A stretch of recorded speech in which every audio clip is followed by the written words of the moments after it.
ya Allah. Sebab tu cahaya ni terang kan. Macam Isa sendiri kan, dia sampai orang anggap dia anak Tuhan.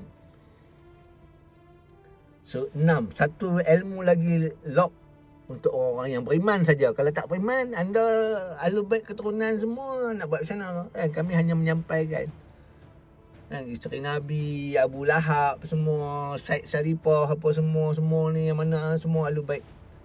Itu bilang kat anda kan. So dalam Syiah Imamiyah ada 5 ahli kisah kan.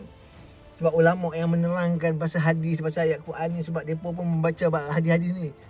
Tapi Abbas Shadiq namanya terdapat dalam wasiat Rasulullah SAW. Dan dia adalah kitabullah yang berbicara. Seperti mana Nabi tinggalkan hadis Sakalain. Kan, 2 perkara berat yang jika kalian berpegang teguh